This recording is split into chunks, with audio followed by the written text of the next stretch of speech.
আপনাদের যাদের কাজ ক্যান্টনমেন্টে, আপনারা ক্যান্টনমেন্ট। সেনাপ্রধান জেনারেল ওয়াকারুজ্জামানের বিরুদ্ধে আওয়ামী লীগের পুনর্বাসনের জন্য চাপ দেওয়া গুরুতর অভিযোগটি অস্বীকার করেছেন জাতীয় নাগরিক পার্টির উত্তরাঞ্চলের মুখ্য সংগঠক সার্জিস আলম। একই সঙ্গে 11 মার্চ সেনাপ্রধানের সঙ্গে সাক্ষাৎ নিয়ে হাসনাত আবদুল্লাহর দেওয়া ফেসবুক পোস্টের বিরোধিতা করছেন তিনি। তবে হাসনাতের দেওয়া এই পোস্ট নিয়ে গত কিছুদিন ধরে উত্তপ্ত বাংলাদেশের রাজনীতি।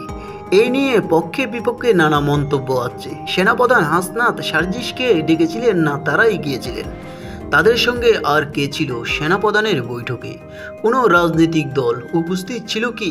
থাকলে আওয়ামী লীগের পুনর্বাসনের ব্যাপারে তাদের মন্তব্য কেমন ছিল? তবে এসব নিয়ে যখন গুঞ্জন ডালপালা মেলতে শুরু করেছিল, তখন সামাজিক যোগাযোগ মাধ্যমে এক পোস্টে সব পরিষ্কার করেছেন সার্জিস আলম। 11 মার্চের সেই বৈঠকে সেনাপ্রধানের সঙ্গে কী নিয়ে আলোচনা হয়েছিল তা এবার সামনে এনেছে সার্জিস আলম।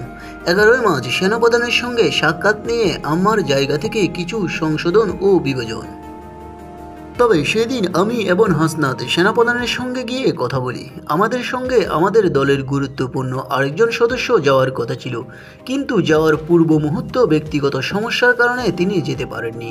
প্রথমে স্পষ্ট করে জানিয়ে রাখি, সেদিন সেনানিবাসে আমাদের ডেকে নেওয়া হয়নি, বরং সেনানিবাসে মিলিটারির অ্যাডভাইজারের সঙ্গে যখন প্রয়োজন হতো তখন মেসেঞ্জারের মাধ্যমে আমাদের কিছু জিজ্ঞাসা ও উত্তর আদান প্রদান হতো।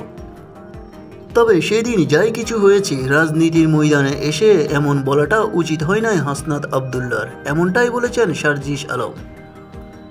নিউজ বাংলা 29।